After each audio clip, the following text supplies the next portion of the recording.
So the next thing I want to do is go a little bit more into depth into this idea that the way women use media in a way reflects how they manage society. And in this, I want to really explain the, the history of McRobbie's idea of women as subjects of capacity. In this concept, McRobbie pursues an idea that she's really been writing about since the 1970s, which is that there is, to understand the significance of how women are portrayed in media and how they interact with media, you need to understand their economic, historical position. Now, this begins in her research at the Birmingham Centre for Critical and Cultural Studies, where she begins writing about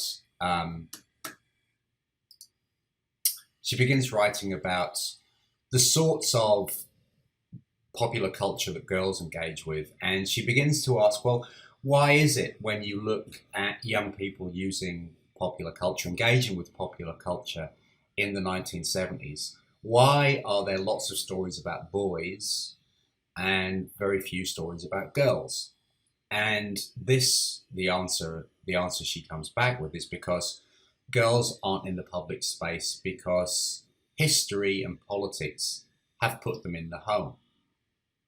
So if you want to understand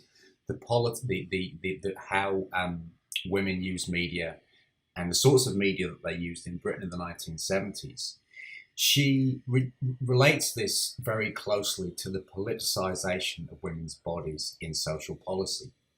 And there's a very simple story to be told here. In 1942, there's the Beveridge Report in the UK stresses that after World War II, there's going to be a birth shortfall.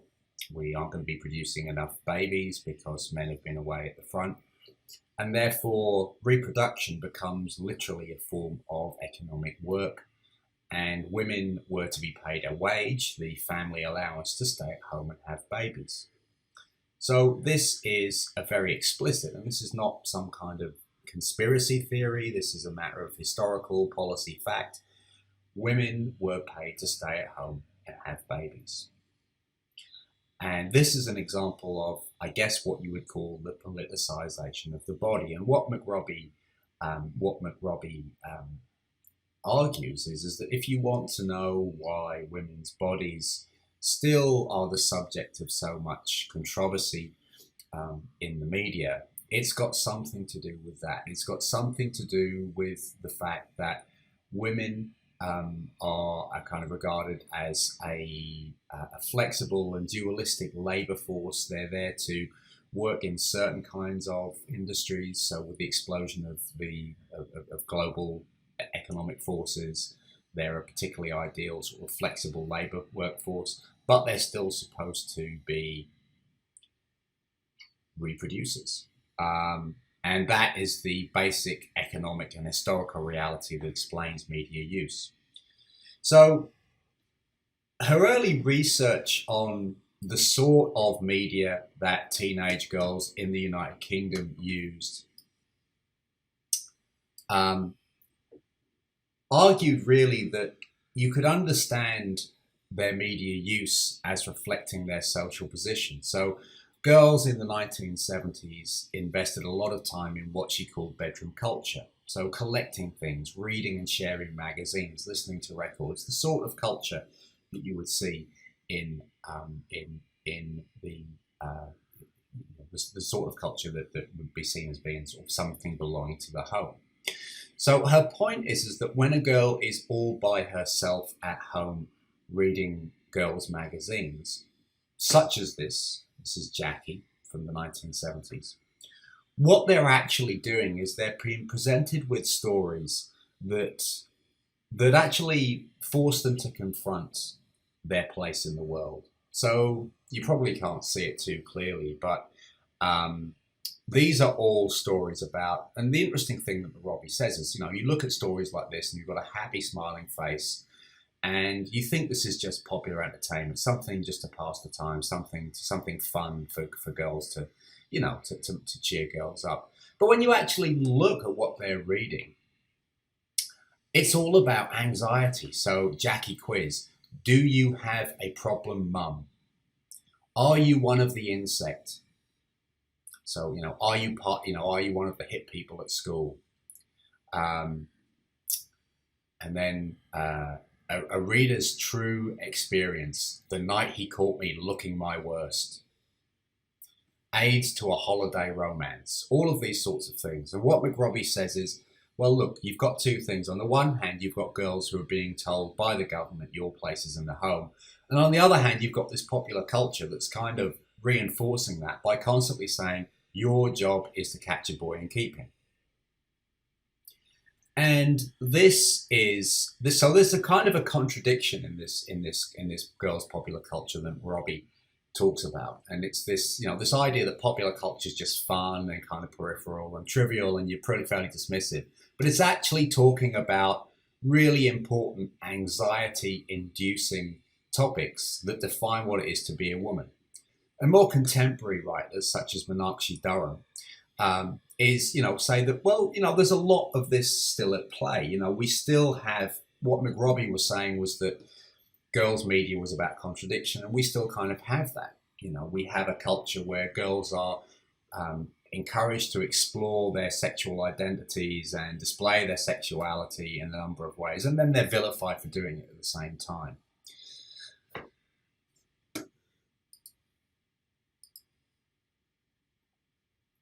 So that's the basis for the reading this week, Ijazi Omari and Reback's reading on mobile phones. And the point that I wanted to make is that piece on mobile phones actually follows exactly the same kind of method that McRobbie used in her study of bedroom cultures. So it's a study on how teenage Palestinian girls use their mobile phones, where they get them from, how they use them in public spaces in the bedroom, and how the use of mobile phones reflects their position in a patriarchal culture. So we're talking about a different technology and a different place, but a similar sort of idea. The idea that the use of media in the bedroom, in the home, reflects a way of engaging with the social constructions, with the social constrictions that are built around young women.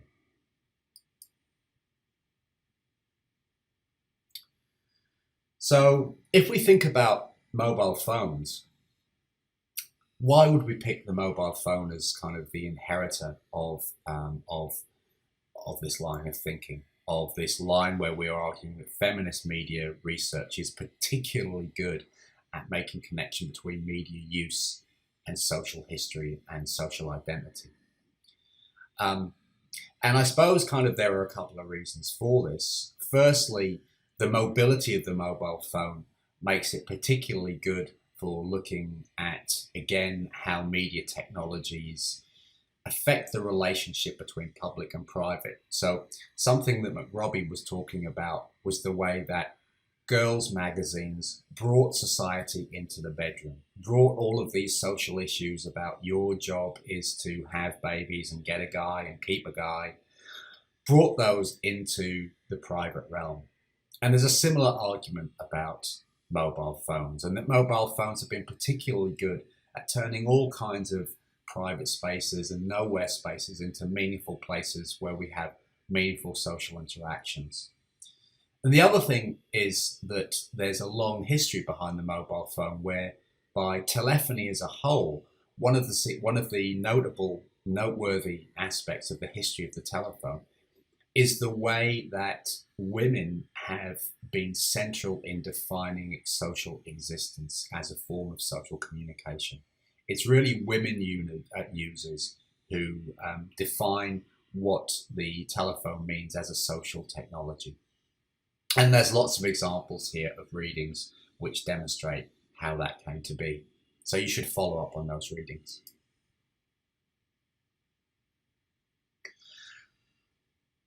And Hijazi, Omari, and Reback's research on how teenage Palestinian girls use mobile phones very much follows in this tradition. So what they argue is that the way that these, and of course the story is that they get a group together, and it's interesting from a methodological point of view what they do. They get together a group of teenage Palestinian girls and talk to them about how it is they get mobile phones, how they use them, and those sorts of things. And they're able to draw out some really significant cultural patterns by doing that. And what they find is that these mobile phones, the girls aren't supposed to have these phones. Their fathers and brothers don't want them to have them. But their boyfriends, who they're not supposed to have, give them these phones on the understanding that the girls only call the boys. But then quite often what happens is the girls give the mobile phone to one of their friends, tell their boyfriend they've lost it, they get another mobile phone, and they start to talk to each other. And therefore, although this kind of, and the phone I think is called a postmodern engagement ring, it's supposed to be this sign of commitment from between the girl and her boyfriend. So she's not really getting away from patriarchy, she's just swapping one form of patriarchy, the father and the brother, for another, the boyfriend. But they're kind of subverting this by creating this kind of all-girl communication network amongst themselves.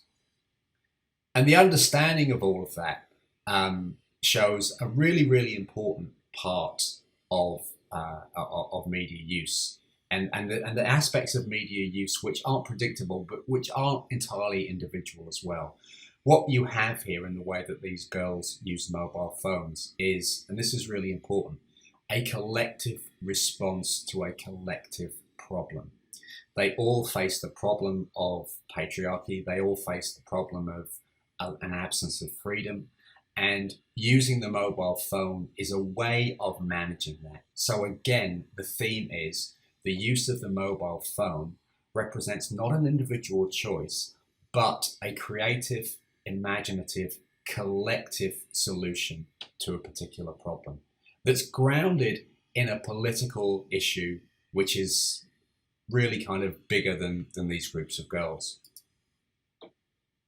And that issue, of course, is the politicization of Muslim women around issues such as veiling. So just as McRobbie argued that her research was grounded in the essential government strategy of encouraging post-war British women to reproduce, similarly, we can locate the use of mobile phones in the Palestinian teenage girl study within the broader politicization of Muslim women and veiling. So it's got something to do with this.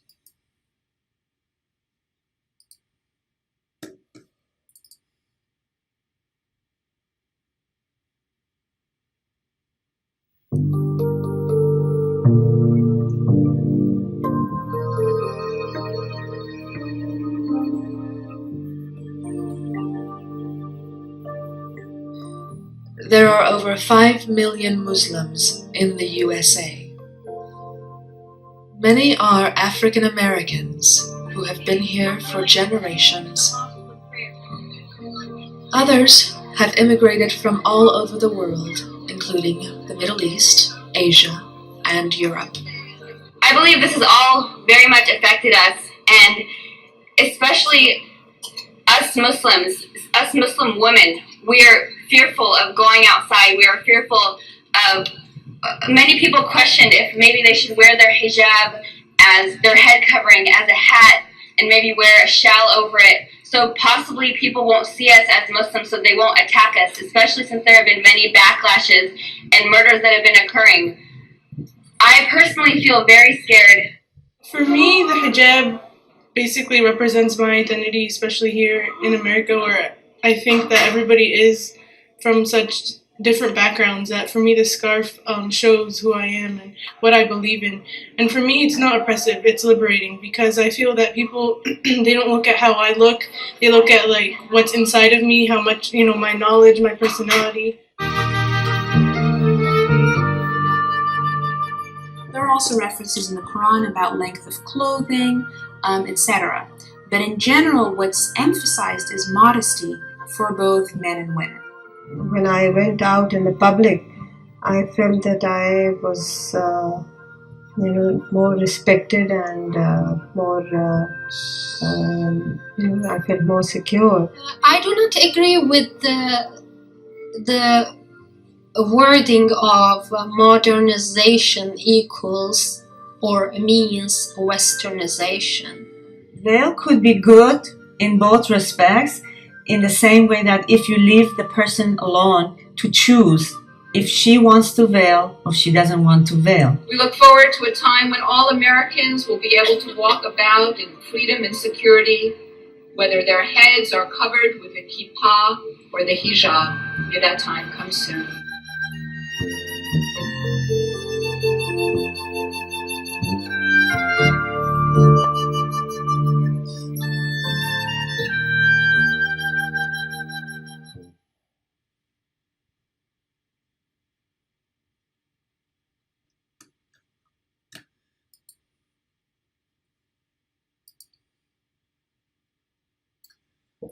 So the point to be observed here is that the common connection here, no matter where you're studying, whether it be the 1970s in Britain or the early 2000s in Palestine, what you're doing is you're trying to make a connection between media use and society. You are understanding that there's a bigger question behind media use, that somehow media use gets connected up with the question of what does it mean to be a particular kind of person under a particular kind of situation.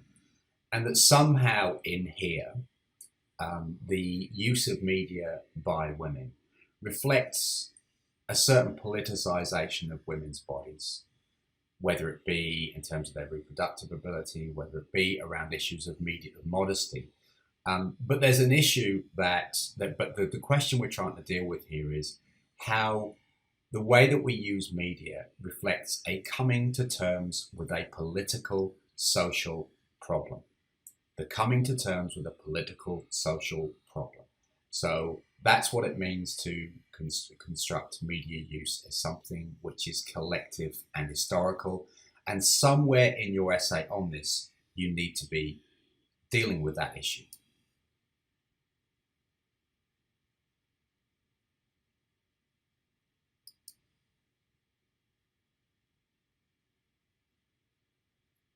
So the reason why you need to know about feminist media research is it's particularly good at clarifying what we tried to do last week, which is trying to think about media research in historical terms, in trying to argue that we study particular ways of using media because they are historically significant.